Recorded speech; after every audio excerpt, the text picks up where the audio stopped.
Good morning बच्चों। कक्षा 10वीं विज्ञान और प्रौद्योगिकी भाग 1 अंतरिक्ष अभियान इस पाठ के अंतर्गत आज हम कृत्रिम उपग्रह के बारे में पढ़ने वाले हैं। हमने पिछले क्लास में देखा था कि ग्रहों के परितः ग्रहों के चारों ओर जो खगोलीय पिंड परिक्रमा करते हैं उन्हें उपग्रह कहा जाता है। उपग्रह दो प्रकार के होते हैं, प्राकृतिक उपग्रह और कृत्रिम उपग्रह। प्राकृतिक उपग्रह यानी कि चंद्रमा पृथ्वी के चारों ओर परिक्रमा करने वाला खगोलीय पिंड जो है उसे कहते हैं हम चंद्रमा, हमारा चंदा मामा। उसी प्रकार से अन्य उपग्रहों के परितः भी कुछ खगोलीय पिंड परिक्रमा कर रहे होते हैं, वो उन ग्रहों के चंद्रमा कहलाए जाते हैं। कुछ ग्रह ऐसे होते हैं जिनको चंद्रमा होता ही नहीं, यानी कि उपग्रह होता ही नहीं है। दूसरा प्रकार है कृत्रिम उपग्रह। अब किसे कहते हैं कृत्रिम उपग्रह? तो प्राकृतिक उपग्रह अर्थात पृथ्वी के चारों ओर जो ग्रह परिक्रमा कर रहे होते हैं उन्हें हम कहते हैं प्राकृतिक उपग्रह। और प्राकृतिक उपग्रह के अलावा मानव निर्मित जो उपग्रह या जो खगोलीय जो यंत्र, मानव निर्मित यंत्र जो ग्रह के चारों ओर परिक्रमा करते हैं उन्हें कहा जाता है कृत्रिम उपग्रह। यहाँ पर हम पृथ्वी इस ग्रह के बारे में जानकारी लेते हुए यह कहेंगे कि प्राकृतिक उपग्रह की तरह मानव निर्मित यंत्र जो पृथ्वी के चारों ओर परिक्रमा करते हैं और वो भी नियमित कक्षों में परिक्रमा करते हैं, उन्हें कहा जाता है कृत्रिम उपग्रह। आप कृत्रिम उपग्रह की इस परिभाषा को अंडरलाइन कर लेंगे अपनी कॉपी में, अपनी किताब में।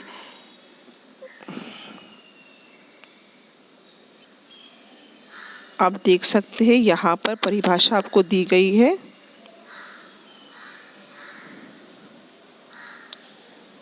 प्राकृतिक उपग्रह की तरह कोई मानव निर्मित यंत्र पृथ्वी के या किसी भी अन्य ग्रह के चारों ओर नियमित कक्षा, ये नियमित कक्षा बहुत ज़रूरी शब्द है, हाँ, नियमित कक्षा में परिक्रमा कर रही हो तो उसे कहा जाता है कृत्रिम उपग्रह। आपने अभी अभी रिसेंटली मंगलयान ये फिल्म देखी होगी, है ना? आपने मंगलयान में फिल्म देखते वक्त आपको बहुत सारी चीज़ें यहाँ पे मालूम पड़ी होगी और ये जब पार्ट आप पढ़ रहे हो तब उस वक्त आपको वो फिल्म्स याद आती होगी कि अरे फिल्म में ये कहा गया था, फिल्म में वो कहा गया था। तो आपने वहाँ देखा होगा कि मंगलयान में मंगल ग्रह के चारों ओर घूमने के लिए और मंगलयान का अभ्यास करने के लिए भारत से मंगलयान छोड़ा गया था। वो एक उपग्रह छोड़ा गया था, सैटेलाइट छोड़ा गया था और हम देख रहे थे कि वो सैटेलाइट मंगल के चारों ओर परिक्रमा करके फिर मंगल ग्रह के बारे में जानकारी हमारे शास्त्रज्ञों को, हमारे वैज्ञानिकों को भेजने वाला था। तो यही है कृत्रिम उपग्रह। कृत्रिम उपग्रह का कार्य ही ये है कि संबंधित ग्रह के चारों ओर निश्चित या नियमित कक्षा में परिक्रमा करते हुए उस ग्रह के बारे में अधिक से अधिक जानकारी संकलित करना और उसके अभ्यास के लिए शास्त्रज्ञों तक वो जानकारी को पहुंचाना, ये कृत्रिम उपग्रह का कार्य होता है। कृत्रिम उपग्रहों को पूरी तरह से मैनेज करने का काम या उसको ऑपरेट करने का काम पृथ्वी पर से किया जाता है। पृथ्वी पे जो उसके तकनीकी जो भी काम है वो पृथ्वी पर बैठकर यहाँ पर किया जाता है। पूरा नियंत्रण यहाँ पर बैठकर किया जाता है और सिर्फ वो सैटेलाइट जो है वो ग्रह के चारों ओर घूमता रहता है।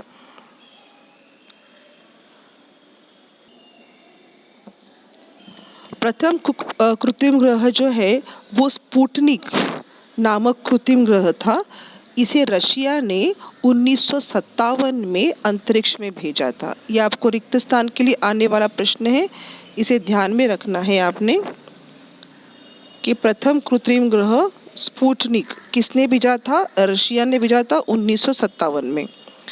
आज ऐसे हजारों उपग्रह पृथ्वी के चारों ओर परिभ्रमण कर रहे हैं। ये उपग्रह सौर ऊर्जा का उपयोग करते हैं, अतः उनके दोनों तरफ पंखे होते हैं सौर पैनल के लगे हुए। आप एक मिनट यहाँ देख सकते हो, इधर आप देख सकते हो, क्या देख रहे हो? आप देख पा रहे हो? ये जो आपका यहाँ पर सैटेलाइट दिख रहा है, आप देख सकते हो इस सैटेलाइट को। यहाँ पे ये दो पंखे दिख रहे हैं ना आपको, ये दो पंखे क्या है? तो ये दो पंखे सौर ऊर्जा का पैनल है। यहाँ पर इस दोनों आप हर किसी घर के ऊपर छत पर सौर ऊर्जा के लिए या सोलर पैनल देखते होंगे आप लोग, है ना?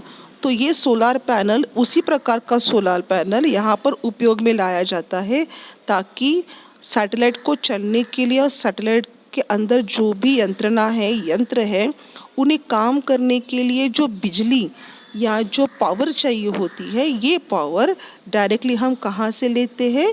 हमारे सूर्य से लेते हैं और उसे पकड़ने के लिए, उसे एब्जॉर्ब करने के लिए इस सोलर पैनल का उपयोग किया जाता है।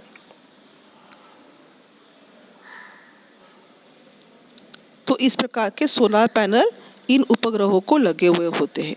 पृथ्वी से आने वाले संदेश ग्रहण करने के लिए और पृथ्वी की ओर संदेश भेजने के लिए भी इनके अंदर उपकरण लगे हुए होते हैं। ये जो सैटेलाइट होते हैं, इनका काम क्या होता है? तो पृथ्वी की तरह संदेश भेजना और पृथ्वी से संदेश प्राप्त करना। ठीक है, प्रत्येक उपग्रह में उनके कार्य के अनुसार और अन्य उपकरण भी लगाए जाते हैं। आप जो ये टीवी चैनल्स देखते हो या जो फिल्में देखते हो, ये कहाँ से आती है?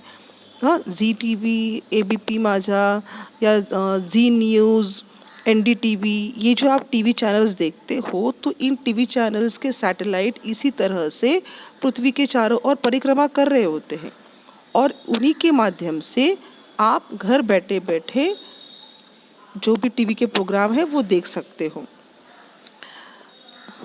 आगे चलते हैं।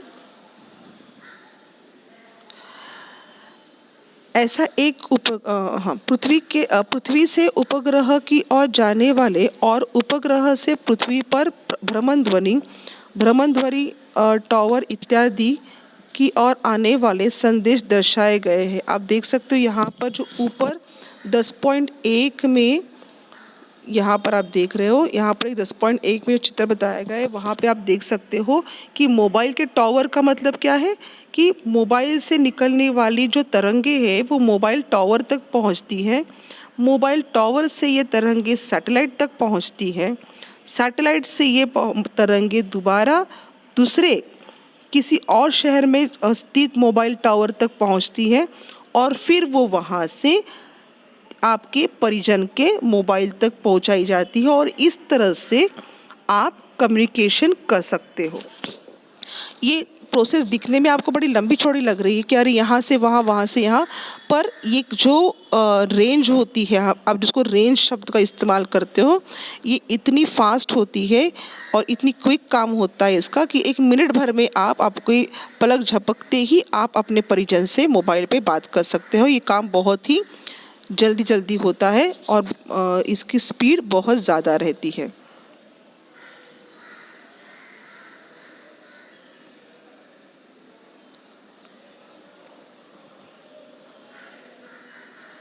अब मैंने जैसे आपको बताया कि हर एक सैटेलाइट में उसके कार्य के अनुसार उपकरण बिठाए जाते हैं, यानी कि हर एक सैटेलाइट का अपना अपना एक कार्य है। तो कार्य के अनुसार सैटेलाइट के वर्गीकरण किए गए हैं। यहाँ देखिए, यहाँ पर कुछ सैटेलाइट के आपको संक्षिप्त रूप है, उसका अर्थ यहाँ पर लिख कर दिया हुआ है। यहाँ पे कुछ सैटेलाइट के नाम बताए गए हैं और उनके प्रक्षेपों के भी नाम बताए गए हैं। INSAT इंस्टा नाम का जो सैटेलाइट है उसका पूरा मीनिंग क्या है? Indian national satellite. GSAT GSAT geosynchronous satellite. IRNSS Indian regional navigation satellite system.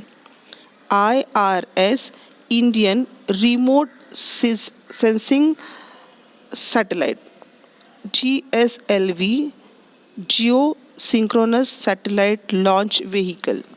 PSLV polar satellite launch vehicle. ये जो व्हीकल्स नाम लिखे हुए हैं ना, इनका मतलब क्या है? जो सैटेलाइट भेजा जाता है उस सैटेलाइट को यहाँ से वहाँ ले जाने के लिए जिस प्रक्षेपक का उपयोग होता है, वो प्रक्षेपक जो है उसका नाम है ये जो लॉन्च व्हीकल लिखे हुए हैं ना यहाँ पर, वो जो है वो प्रक्षेपक है। ये दोनों भी क्या है? ये दोनों यहाँ पर प्रक्षेपक है और बाकी के सारे सैटेलाइट्स है। तो ध्यान में रखो, ये दोनों प्रक्षेपक है। GSLV और PSLV ये दोनों प्रक्षेपक है, सैटेलाइट लॉन्च व्हीकल्स है।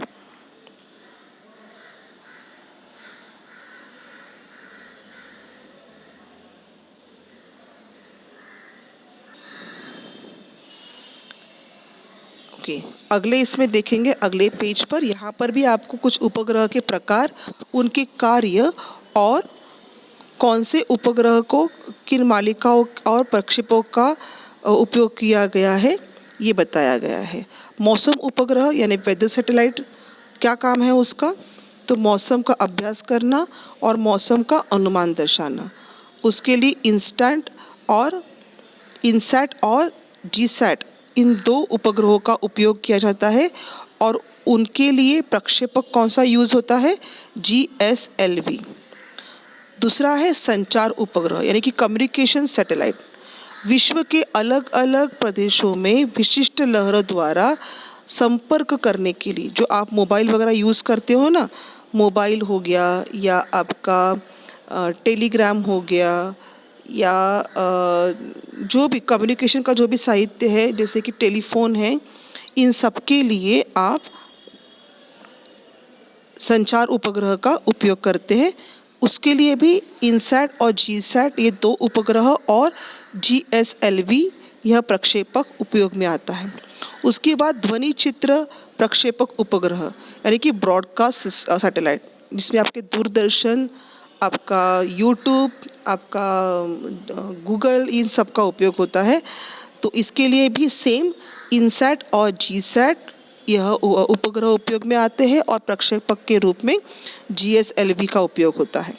उसके बाद है दिशादर्शक उपग्रह। दिशादर्शक उपग्रह यानी कि नेविगेशनल सैटेलाइट। दिशादर्शक उपग्रह यानी कि नेविगेशनल सैटेलाइट पृथ्वी पर स्थित किसी भी जगह का भौगोलिक स्थान, दिशादर्शक देखो ध्यान में रखो, पृथ्वी पर स्थित किसी भी जगह का भौगोलिक स्थान अर्थात उस जगह का अत्यंत अचूक अक्षांश और रेखांश निश्चित करने के लिए इस सैटेलाइट का उपयोग होता है। इस सैटेलाइट के लिए हम IRNSS यानी कि Indian regional navigation satellite system का उपयोग करते हैं और इसका प्रक्षेपक कौन सा है? Polar satellite launch vehicle. Polar satellite launch vehicle. Next है सैनिक उपग्रह। संरक्षण की दृष्टि से भूप्रदेश की जानकारी संकलित करने के लिए इस उपग्रह का उपयोग होता है। अब यहाँ पर कोई सैटेलाइट और प्रक्षेपक का नाम बताया नहीं गया है क्योंकि ये एक क्या कहेंगे इसे आप, बहुत ही सीक्रेट बातें होती है ये, तो सैनिक मिलिट्री वालों की जो बातें होती है या जो हमारे आर्मी फोर्स है, आर्म फोर्स है, उनकी कोई बातें बाहर लीक नहीं की जाती, इसलिए इसका सैटेलाइट का नाम हमें बताया नहीं गया है। आगे पृथ्वी निरीक्षक उपग्रह यानी कि हमारे पृथ्वी का निरीक्षण करने वाला उपग्रह। ये उपग्रह क्या करता है?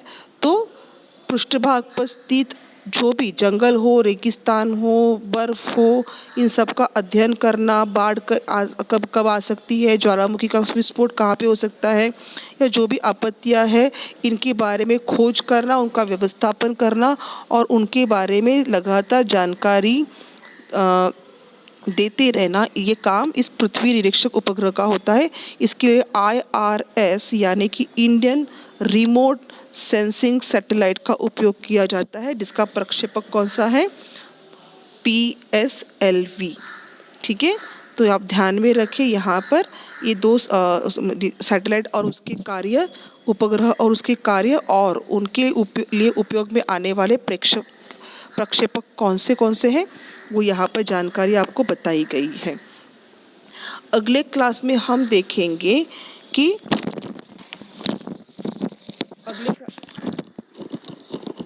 अगले क्लास में हम कृत्रिम उपग्रह की परिभ्रमण कक्षा के बारे में पढ़ेंगे। तब तक के लिए आप ये जो मैंने आपको उपग्रह के प्रकार का जो टेबल बताया है, उस टेबल का आप अच्छे से अध्ययन करोगे और यूट्यूब से या गूगल से नए नए और जो भी आपको उपग्रह के नाम, कृत्रिम उपग्रह के नाम आपको मिले, उनके नाम आप अपनी कॉपी में लिखोगे। ठीक है, आज के लिए इतना काफ़ी है। धन्यवाद। और आपने ये पाठ अच्छे से वापस पढ़ना है।